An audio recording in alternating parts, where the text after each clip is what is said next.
You got anything from Savior's Day up there? Hello, everyone. Patriot 5 here. Um, Coming live. We're early today. I'll explain why in just a few minutes. But I'm looking for a couple things here. I need to get the song ready to go. Hi, Ann. How are you doing today?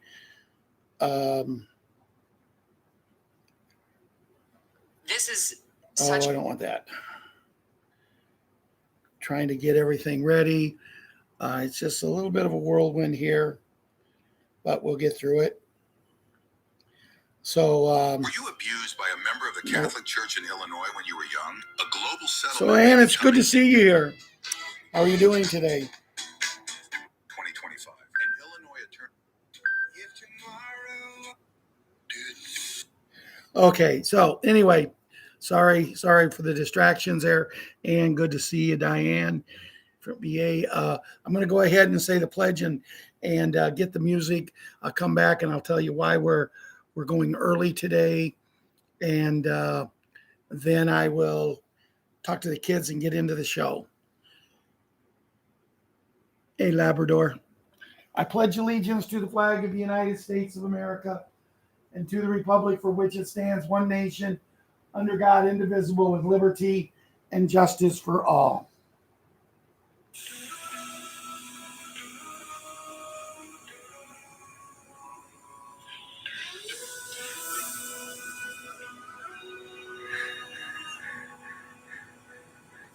If tomorrow all the things were gone, I'd work for all my life, and I had to start again, just my children and my wife. I thank my lucky stars to be living here today, where the flag still stands for freedom, and they can't take that away. And I'm proud to be an American, where at least I know I'm free. And I won't forget the man who died, who gave that right to me. And I gladly stand up next to you and defend her still today. 'Cause there ain't no doubt I love this land. God bless the USA. God bless the USA.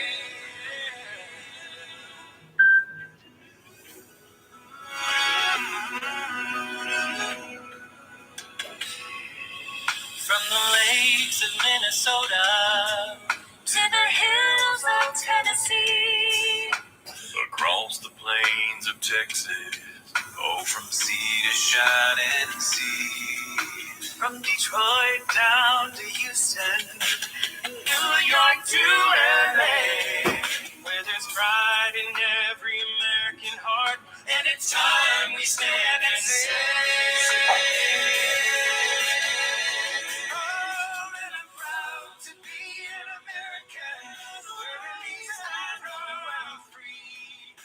I won't forget the men who died, who gave that right to me. And I gladly stand up next to you and defend her still today. 'Cause there ain't no doubt I love this land. God bless the USA. God bless this country.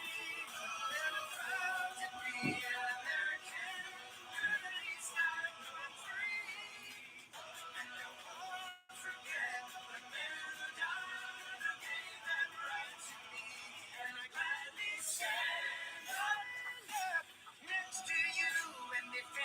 Still today, 'cause there ain't no doubt I love this land. God bless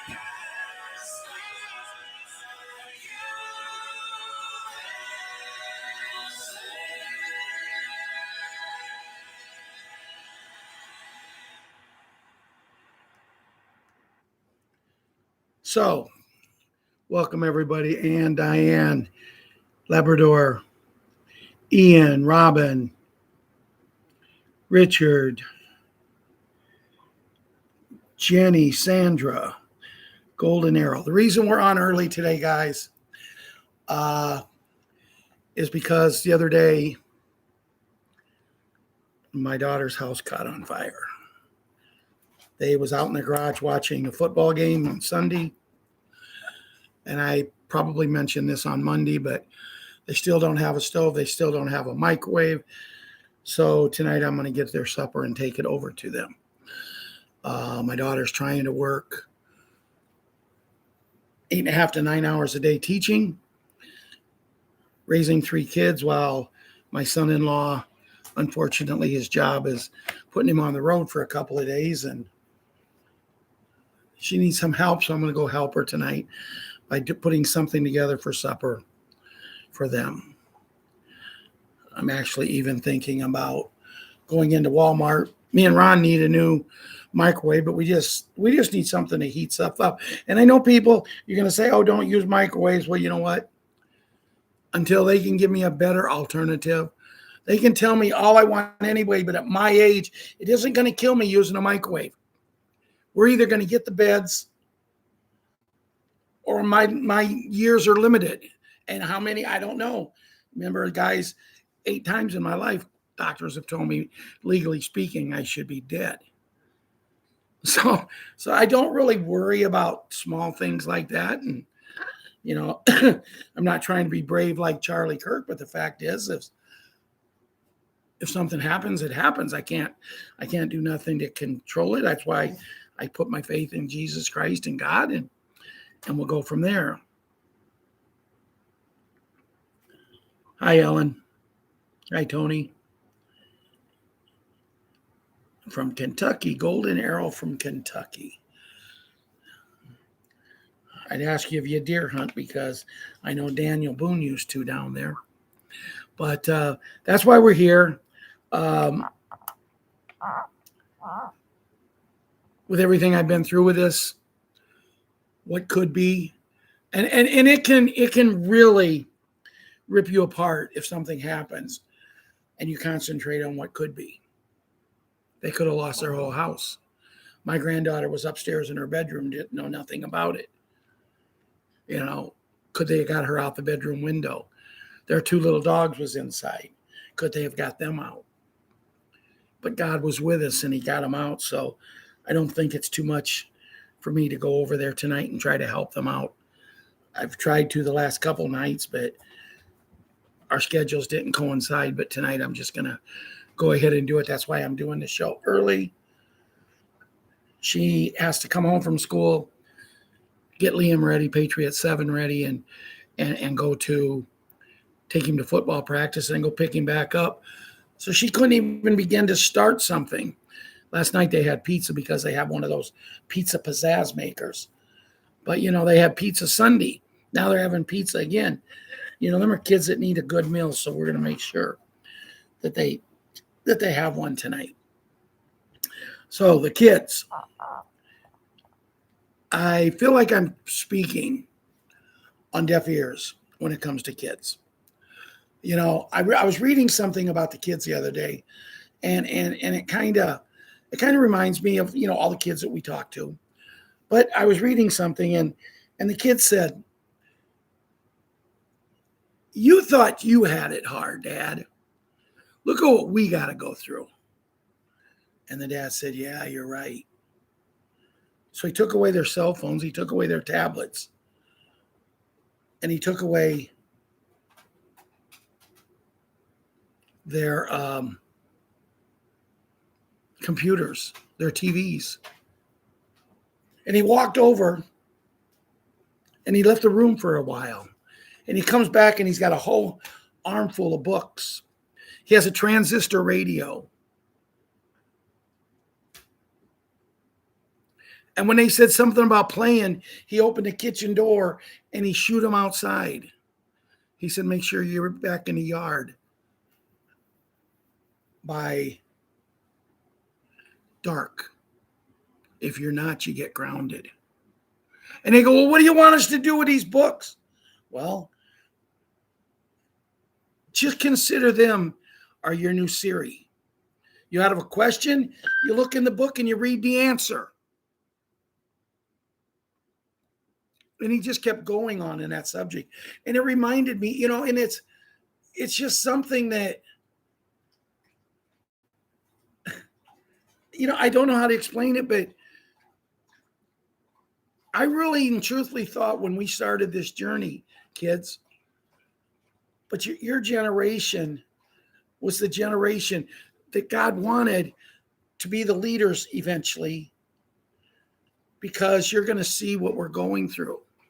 But it's like none of these change. It's always about, I go to my grandson's baseball games. I go to his football games.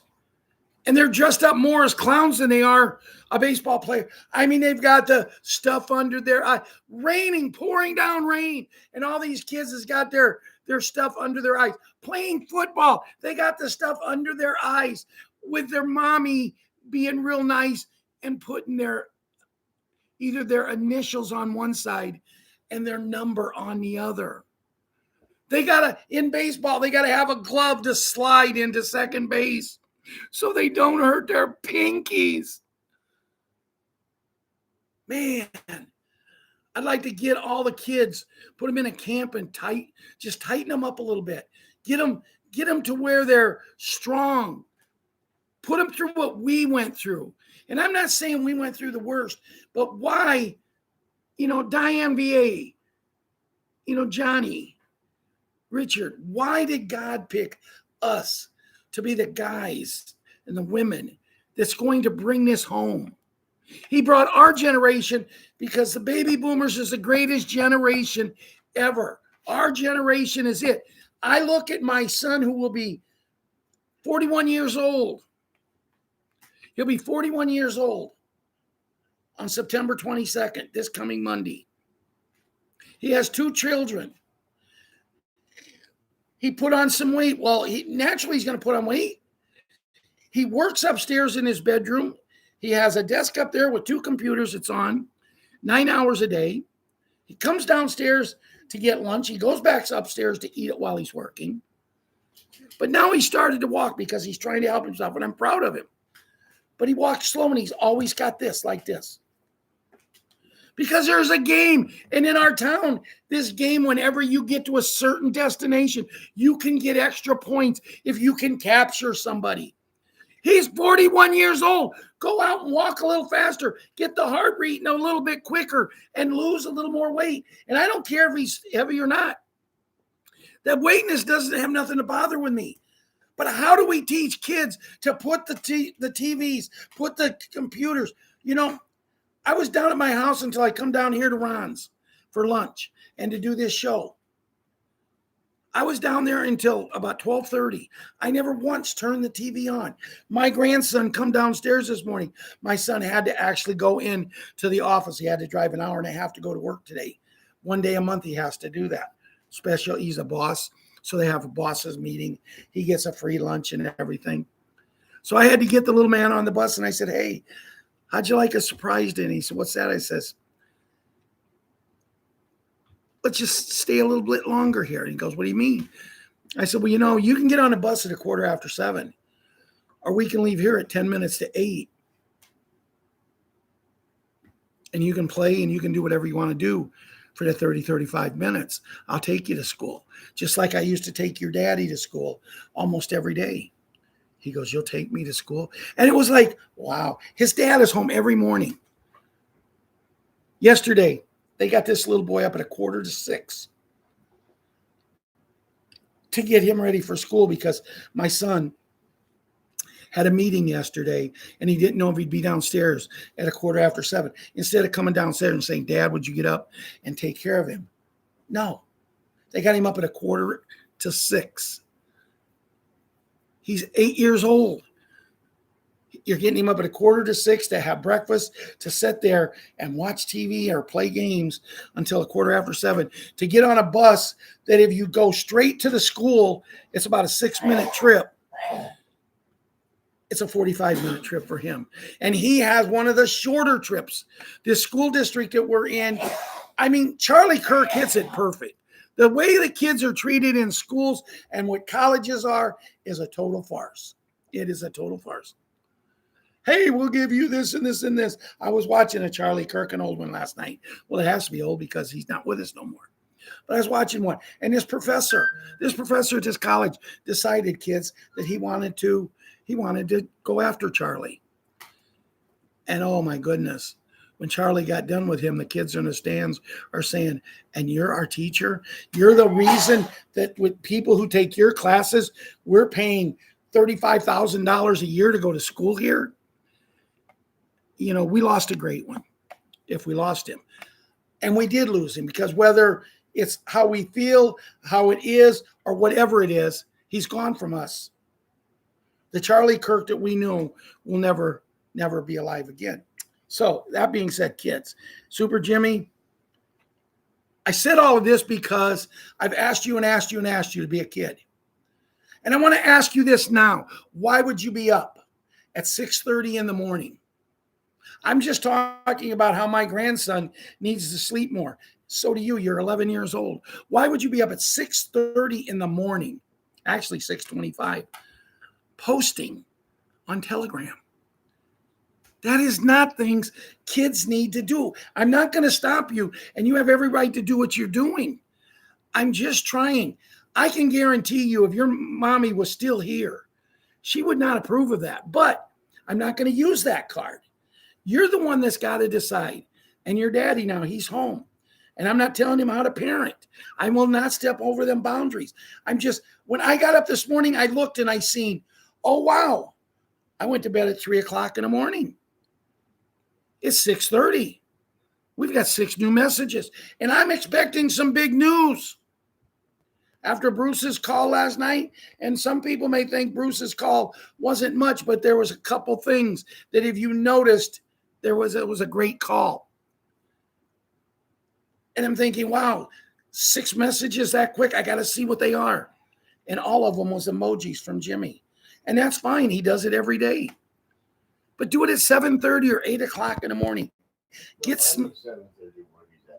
Yeah, it might be 7:30 where you're at. I don't know. That's Ron just corrected me. So if that's the case, okay. So that being said, you know, Jimmy, you post a lot of good things, but you're posting things that an 11-year-old shouldn't even know about. You should know how to put a baseball glove on and go out and play catch. Now, Daddy's home. Go to Walmart and each of you get a new ball glove and play catch with each other. Get your brother out there. Play home run derby. Me and Ron, we used to get so bored. We would play home run derby when we were kids.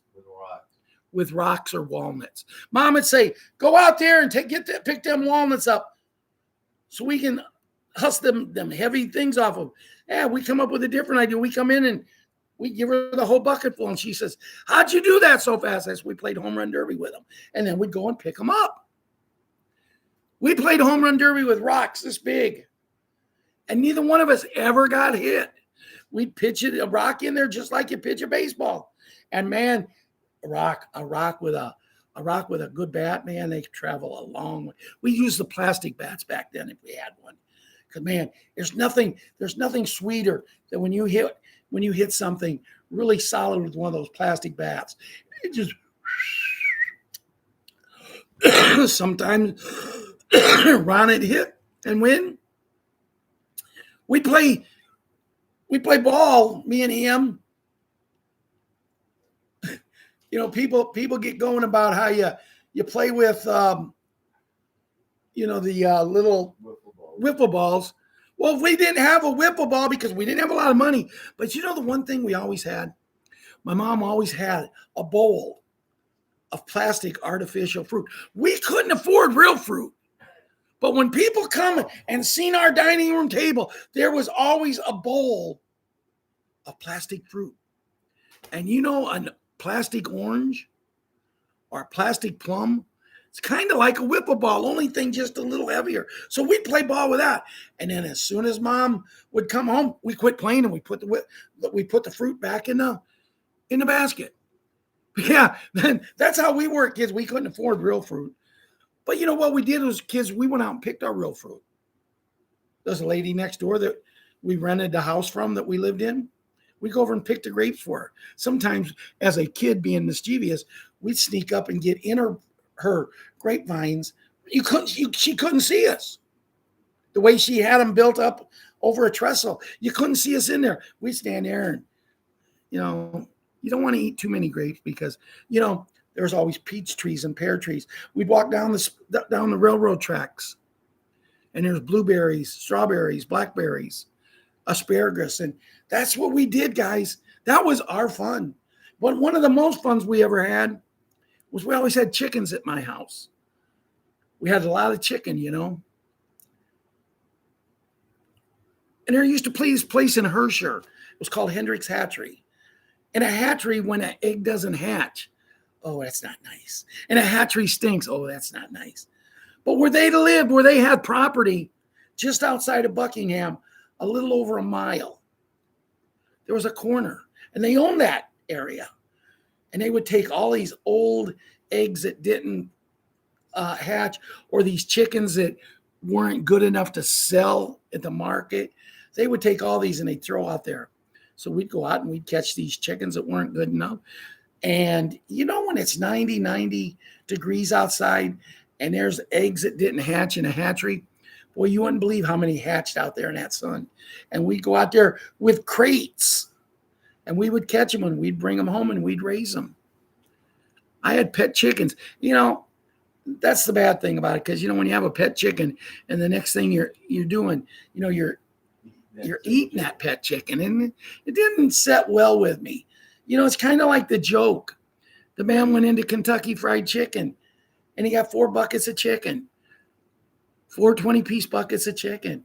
And as he's walking out, the guy looked at him and he said, "Sir, do you know that chicken had a family?" And he said, "That's why I got 4 buckets. I wanted to keep them all together." So anyway, Patriot, 11, Patriot Super, our queen, Patriot Princess, our queen, Patriot Hunter, Patriot Wyatt Earp, and Patriot Karate Kid, Patriot Boogs, Boogaloo, Boogaroo, and Boogie, our 4 Bs, along with Patriot Leona and Leilana, and then Patriot Super Gymnast, Patriot 7, Patriot Small Hank, Patriot Little Monkey, and Patriot Kira. We love you all. But I'm going to ask again, be kids. There's some things happening in this little world of ours. This little world of ours, we're going to make it shine. And I know that's not the real line to it, but it seemed appropriate because we are going to make this world shine. And just a very good chance that when this happens, kids, you're going to get a little extra vacation. How are you going to use it? Are you going to get on a computer? Are you going to do this? You're going to do that? Now, Patriot 7, he doesn't get on the computer. He doesn't watch the TV as much anymore. But he's got chores to do when he gets home. When he gets home from school, he's got 2 chores to do. 3 of you count, get your lunch made for the next day, because they never want to get up early enough to get it made. And my daughter has to get herself up and get herself ready, get 3 kids ready, and making lunches for all 3 of them. So she wants them to make their lunch the night before, the 3 of them. But see, he doesn't really go and watch TV when he first gets home. He doesn't jump on a computer. He doesn't do this. He doesn't do that. Why? Because he's got his first little girlfriend, a cute little girl named Emma. And he comes home last night and his mom says, "Do you got your chores done?" He says, "I'll get them in a few minutes." She says, "Why?" He says, "Well, I got to give Emma a call. She needs to talk to me about something. She told me tonight when we left school, because I ride different buses, give me a call when you get home." So he did. His mom said, "You got 10 minutes. A half an hour later, he's still out there. She walked out and she said, "You got 5 more minutes. 15 minutes later, he's still out there. He finally gets off and he comes in and she says, "Why do you make me look like the bad person?" He could have did what he was supposed to do and probably went back and talked to her till he went to football practice. And yes, he's using mechanisms, but I would much rather talk on a telephone. We used to talk on a telephone, but we had party line, you know. We didn't have all this good stuff. We had party line, so we get 5 or 6 of us on the phone all at once. You know, rain, we don't care if you go away. We're going to talk anyway. So kids, just know, be kids. You're here on these shows. You're here, and we're talking about you for a reason. Because we really and truthfully believe you're the future leaders of this country. And someone says, well, they got to be, you know, we're going to get too old. But there you go. Are we? And I'll cover that. But that concludes the kids' version of the show. I just want to let all the kids know that this video is not made for kids. If you watch it under the discretion and permission of your parents, grandparents, or legal guardians. The music I played is for entertainment purposes only. When I tell you something, it's my opinion. It's my opinion, and it might be real, it might not be. I don't know. I'm just sharing, trying to open people's eyes.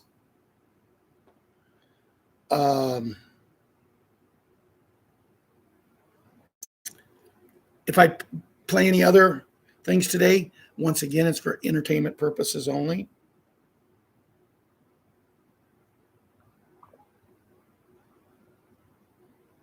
So, where are we? Well, it says it's time.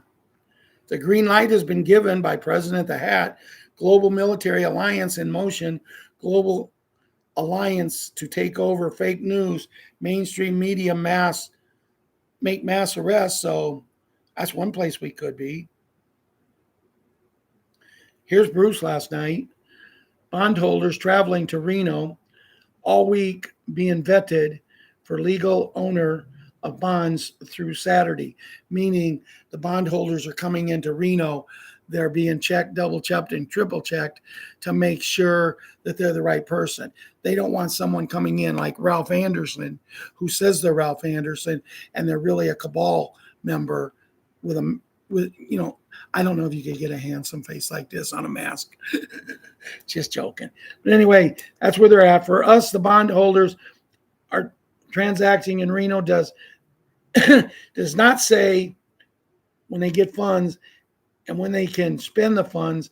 Heard from other resources that we should be looking at this week from any time through Wednesday through Sunday as time for notifications.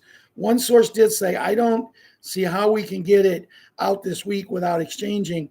All the sources are good sources, and we may start or we may not start, but we have more people saying it's going to be this week by Sunday than we have the one person saying not. Everything got expanded with the same source that expanded from Wednesday to Sunday. So anytime this week is looking good. That's same thing. Bruce says he gets his info from a lot of sources and he tries to consolidate it. He gets Tuesday through Thursday night. Pretty much, guys, that was what Bruce was about. 9.5 minutes. And when you take the 9 to 9.5 minutes of Bruce's show, what they didn't mention there is Bruce started his segment. He says, let's get into the intel. And for 2 minutes, he talked about a product that Bob sells that he's high on. And I'm thinking, you just give a summary. Why are you giving another one? But this product allows you to dream. I don't have any trouble dreaming. I don't need to take a stimulant or a product. But he's telling all, and he had this specific dream, and it was a Spanish word, and I can't pronounce it. I'm not even going to try. And he'd give what the definition was. Something about here we go, or I don't remember. If you guys heard it, you guys over here might know Richard or Golden Arrow, Susie Q, Bill Woods, you know, and he talked and he talked and he talked. And I'm thinking, wow, here we go again. He summarized Sue. He summarized Bob. He finally gets to the intel. In the first 2 to 2.5 minutes of a 9-minute show, he's talking about Bob's products. And, you know, people can take it, well, he's telling you about. No, he was selling Bob's dream products. I don't have no trouble dreaming. I'm frustrated that with the thousands, tens of thousands, I think he said once he's got 2 million followers. I think he's got like 40,000, which is still a tremendous following. He has been supposedly giving the honor that he will get the 800 numbers first. Don't know. But to do that, and I was frustrated. But then right at the end, Bruce says that the hat is in the UK to get some things straightened out there. But he said he will be meeting with other world leaders. The gentleman from the China and other world leaders are getting very, very frustrated that we haven't went into the big N and big G yet. In Bruce's opinion, what he's heard, there is an agreement between the two countries. And, you know, the other country that's stirring up so much controversy is Israel. And, you know, we're saving it for last. I mean, we've heard that for a couple of years now. But these other two countries, he will be meeting with one of them on Friday. And from what I'm hearing,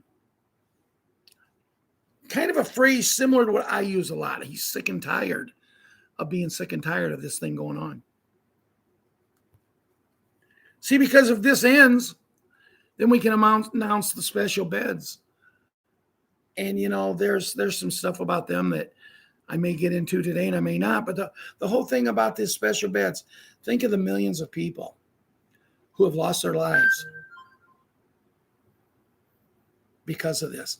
The millions of people who's not with us any longer because these were not ready to be released.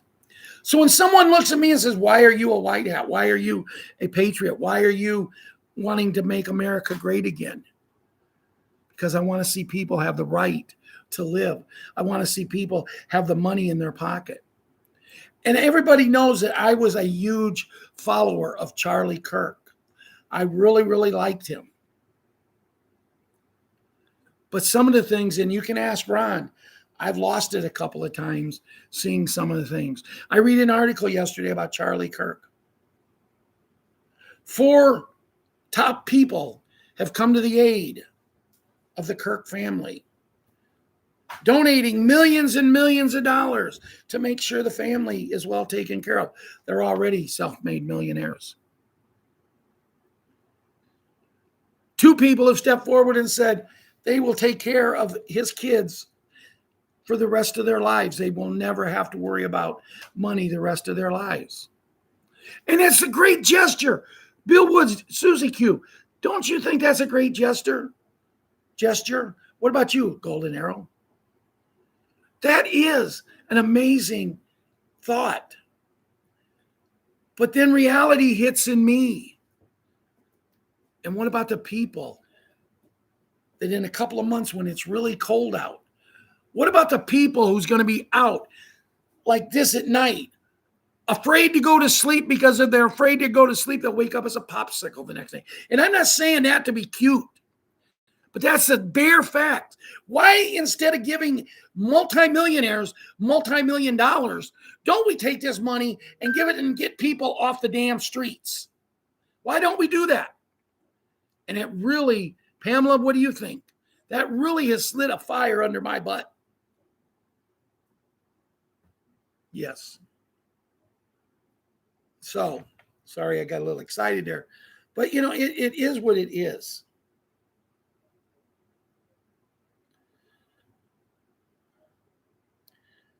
The other day on The View,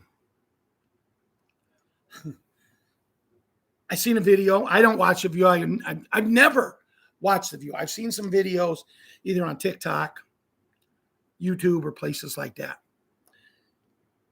And there's this foreign gentleman that for some reason these ladies have him on a lot. Maybe he's a regular. I don't know. But it starts off with Whoopi, and she is just so distraught. How could someone go and do what they did to Charlie? How can they do that? And then there's one white lady who has the term, I'm not even going to say because I'm not giving these people a chance to come back after me. Couldn't get nothing. I don't have nothing. Here's the thing. If someone comes after you and sues you and you don't have nothing, do they take on your debt? I don't have nothing, but you can have my house. Well, you can have the mortgage of it too. It's yours. Enjoy. But anyway, these people, these women, they're fake tears in their eyes. And this guy goes, hypocrites. And he started calling them names. And they're looking like, and he went off on them. How they talked about how bad Charlie was, how he was on the white hat side and how he's this, and he didn't know what he was doing. He was causing trouble. This is a man that literally owns college campuses. The kids have got their eyes open. The kids are chanting, having memorials, and doing everything that they need to do to memorialize this man. And these women are now acting like it bothers them. And he comes and he says, let me tell you the day you did this. And talked about him and how bad he was. And he deserved not to be alive. And now that he's not, now you're acting like, oh, we got to play. You know, this isn't a card game, folks. And speaking of card games, I seen something. And I thought I had saved it. I'll try to look for it. But let's see what else we have.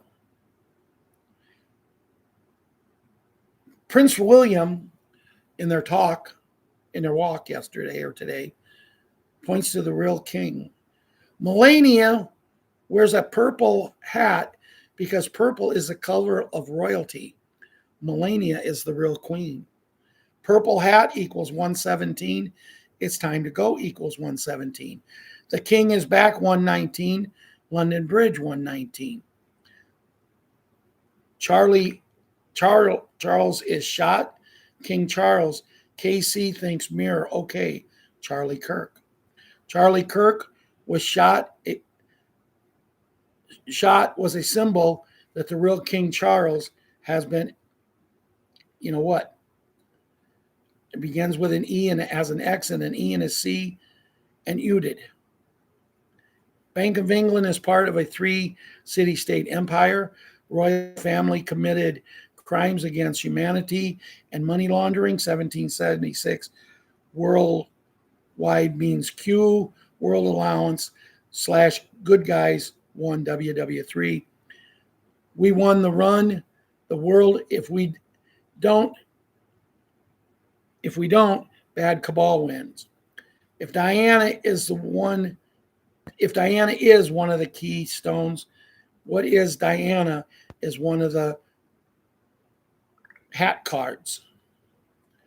What if the entire royal family are dead and now that makes Diana Queen of England? Boom. The other day I read a couple of things about Big N, Big G. I said I would read some other ones. As the week went by, I'm going to read part 3 today. The new financial order is already forming. Most people think the world will go back to normal, but there is no normal to return to.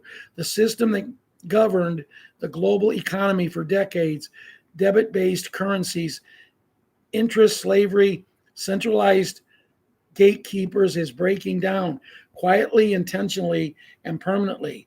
What's coming next won't just be different. It will be unrecognizable to anyone still clinging to the old model. You see, that's why you're here. You've noticed the signs, changes in banking behavior, the shift towards tokenized assets, the strange silence from governments that used to speak constantly.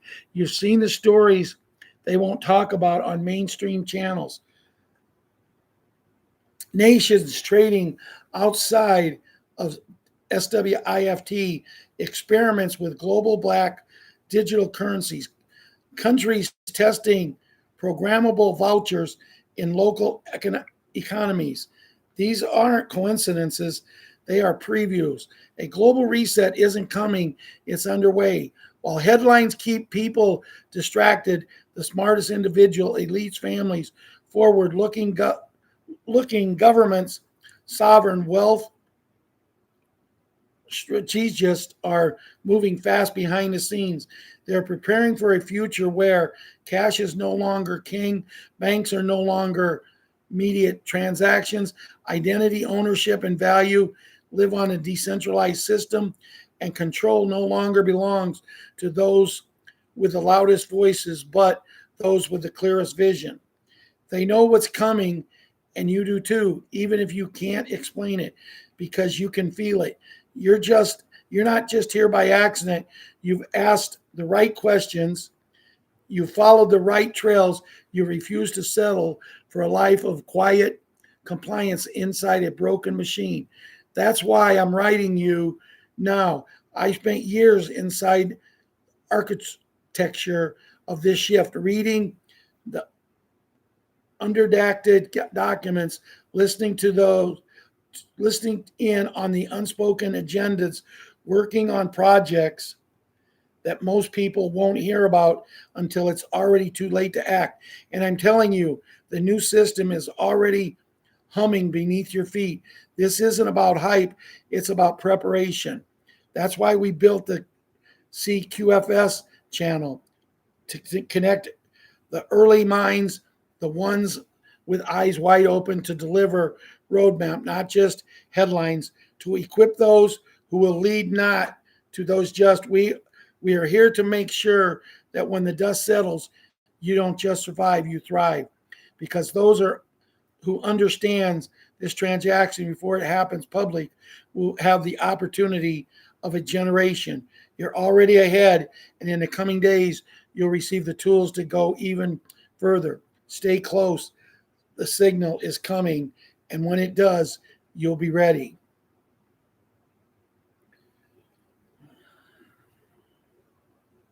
Number 4, what they never taught you about wealth and why that's changing. From the moment you entered the system, you were taught how to earn, but not how to own. They showed you how to clock in and to follow rules, how to exchange your time for just enough to survive. But they never taught you the real wealth works, because the truth is real. Wealth has never been about money, it's about control. You played by the rules, you worked overtime, you saved, you waited, and yet every year it feels like you further behind. Why? Because while you were taught compliance, they mastered leverage. For decades, that control has been locked behind invisible gates, hidden trusts, complex bank instruments, legal frameworks designed to favor those who already have. A financial language never meant to be understood by everyday people. The elite didn't just learn how to grow wealth, they inherited the rules. While the rest of us were taught compliance, they mastered leverage. While we worked for income, they built systems to pass value through generations. While we hoped for security, they secured ownership. But here's the shift: those rules are no longer confined to the elite. A new system is emerging, one that levels the playing field by design. And the new financial paradigm, built quietly on the foundations of the Big N, Big G, and the Cardano quantum financial system, the tools of sovereignty begin to return to those who've been denied them the longest. You won't need a lawyer to keep your land. You won't need financial advisors to protect your savings. You won't need to beg institutions to move your money across, access your funds, or define your worth. Instead, you'll be handed the very instruments that once belonged to only a few. You'll become the trustee of your own life. It won't happen overnight. It's already started across emerging economies and digital platforms. We're seeing peer-to-peer lending, smart contract-based inheritance assets protection without intermediaries. This isn't science fiction, it's infrastructure, and it's being built right now under the surface for those who have to look. If you're reading this, chances are you already started to look. You're already started to sense that something is not just coming, it's already here. And if you made it this far, you're not just an observer, you're one of the early architects. There will be two kinds of people in the coming shift: those who wait for permission and those who already are learning the tools of freedom. And in a few days, you'll receive more than just insight. You'll receive a map, not for everyone, only for those who truly see. And when the next layer unfolds, it won't be public, it will be handed quietly to those who are ready to lead. You've come this far for a reason. Stay close.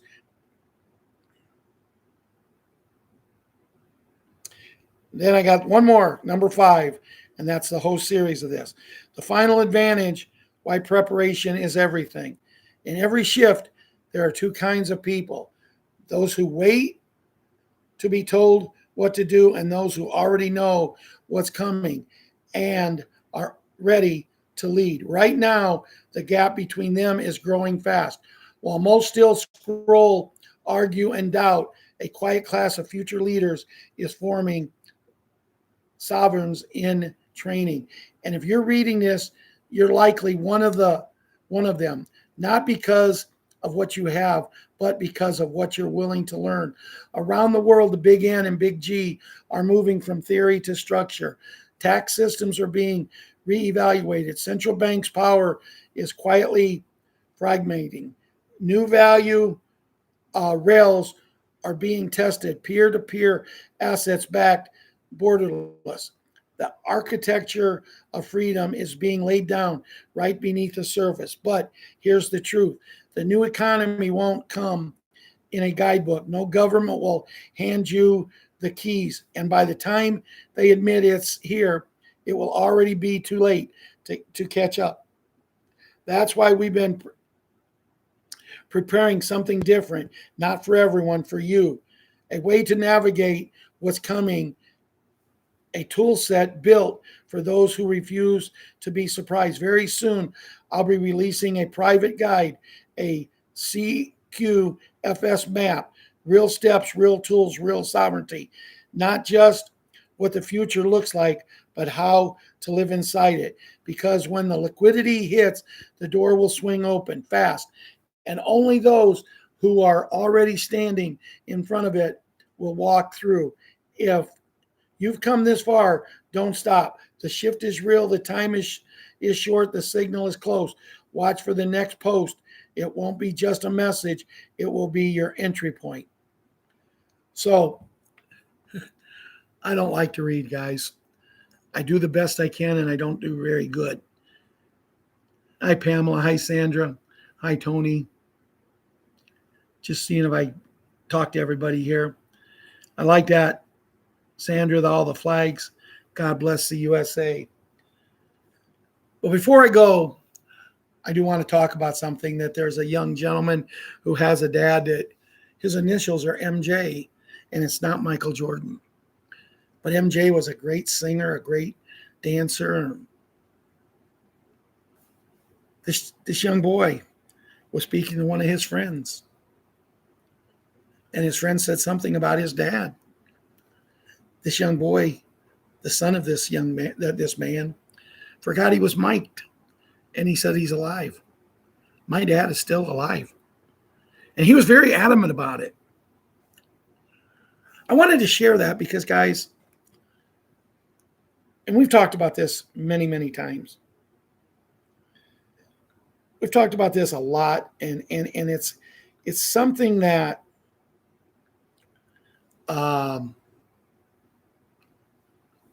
where are we at? We're at the right place at the right time. If you choose to stay at the right place at the right time. Golden Arrow, Sandra, Cindy, Pamela, Tony, Janet. I'm pretty sure you're going to stay. You've stayed this long. Why would you walk away now? So certain things have to happen. Bruce says, and this isn't coming from Bruce, guys. I've heard this from 5 different sources. That on October 1st, 2025, the Big N and Big G will be announced. The hat, $150 trillion of money to disperse to us starting. Debt will be wiped away. And we all know what the Big N and Big G is. We all know. But just to remind you, I think on Friday night when I do the show, we'll read exactly what the Big N and Big G will do for us again.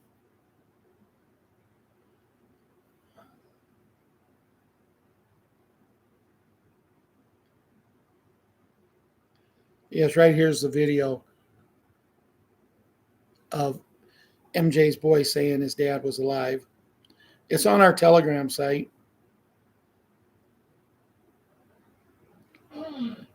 There was something else I wanted to share, if I can find it. Guys, I have a little video here. You won't see the video. You'll just hear the talking. But a gentleman explains what the purpose of a deck of cards is. So try to listen to this. Why does a deck of cards always have 52 cards? This is not random at all. In fact, a deck of cards is actually a miniature calendar in your hands. Let us see.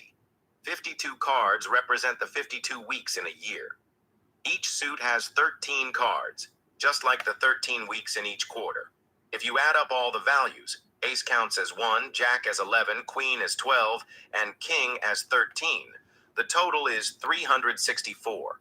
Adding 1 joker makes it 365, exactly the number of days in a year. If the deck has 2 jokers, that is for a leap year. The 4 suits reflect medieval society. Spades represent warriors, hearts represent the church, diamonds represent merchants, and clubs represent peasants. Red and black symbolize day and night. So when you shuffle and play cards, you are actually holding a reflection of time, history, and society. The real question is, have you ever realized that a deck of cards is actually a compressed code of the universe? Why does a deck of cards always have 52 cards? This is not random at all. In fact, a deck of cards is actually a miniature calendar in I your guess they're hands. replaying it. Let us see. I mean, I thought that was pretty, the analysis of it, I thought was pretty good. John, I was looking at what you're saying. I get them all the time too. I just delete the message. Pamela, I see you said hi. Hi to you. Thank you for everything you do for me. For everybody who's needing prayer, we were glad to remember to keep praying for Abby. She's a warrior. She really is. And I think once she beats this, once we get her on a bed, I'm going to have to go meet her and take her to a concert. No, she's taking us to state. Oh, Ron says she's taking us to state. Well, maybe we can go to get the steak and then go to a concert. Because got to do something for them. And me and Ron was talking the other day about when all this happens, how it's going to be nice. Instead of just saying, hi, Bill Woods. Hi, John. Hi, Sandra. But someplace on a weekend, we'll rent it out, kind of centrally located as much as we can. But if you got to get on a plane and fly, if you got to do something, it doesn't matter because you'll have the money.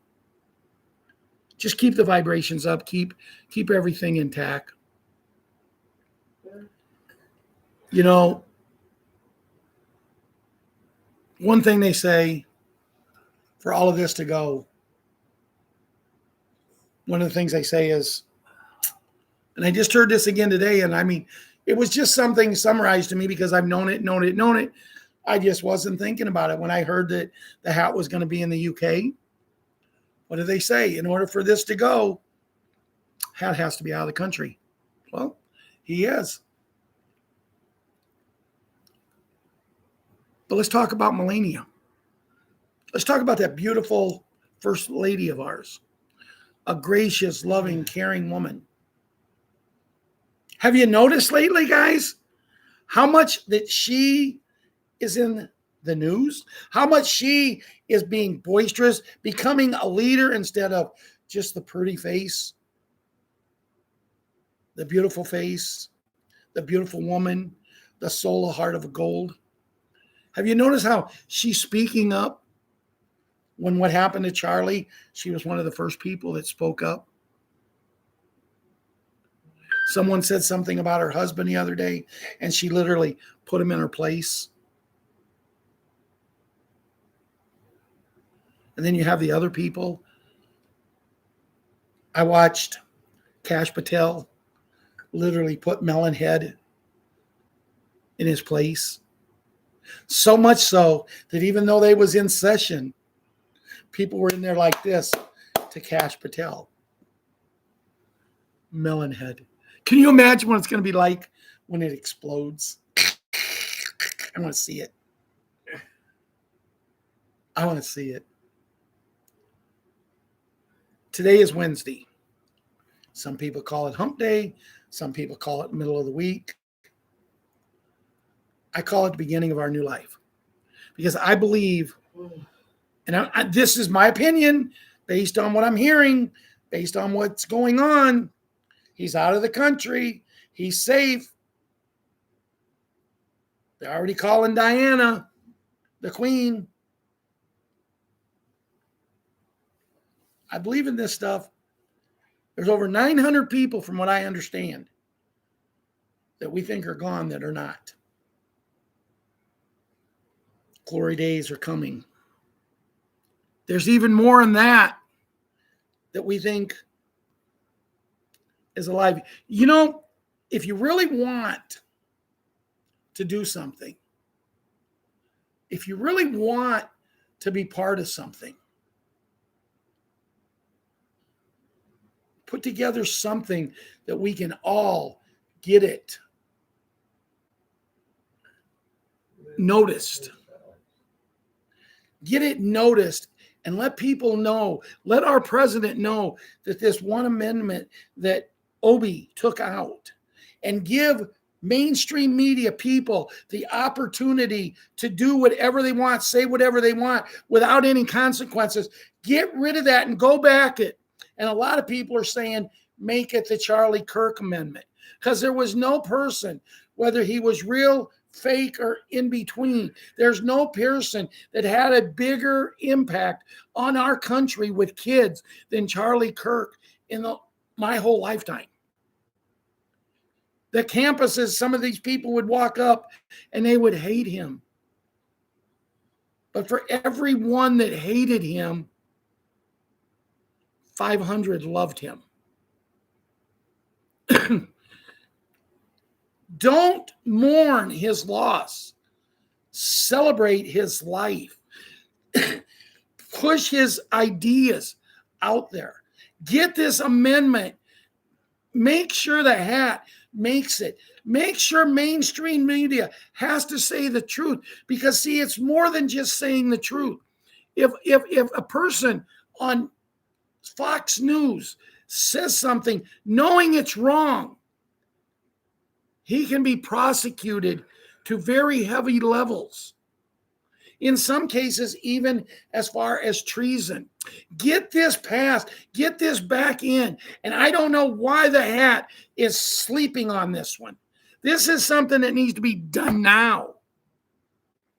Because what a lot of people don't realize when this happens, it's just not mainstream media. How many times in the last 4 years before the hat took over, how many times did you see a video and you could see the crease here? You know what that crease was? You know it was a mask. And if this bill goes back into the way it should be under the Charlie Kirk rule amendment, they can't wear masks. They can't put actors in people. They have to show the real person. And since some real people have been dead for years and years and years, they can't do it. Game over. We won. with that, we love you all. Have a great day. Thanks for coming out, all you that did. And we'll be back Friday night. As I said, I'm going to go take care of my daughter tonight. Make sure she has a good dinner. She's having a good dinner. Me and Ron's having vegetable soup. But that's what I was hungry for. If he wants something else, I'll get him something else. But I know he's probably looking as forward to it as me. I made some homemade vegetable soup already for us. Have a great night. You know, don't worry about the product. Just go and have great dreams tonight. Tomorrow could be the day. Tonight could be the day. We won't know until the passing time goes.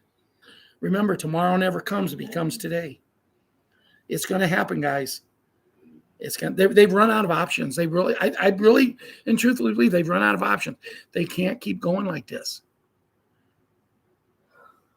So we'll talk to you on Friday night, maybe before, if something good happens. And have a great day. Talk to you soon. Is it 3 o'clock?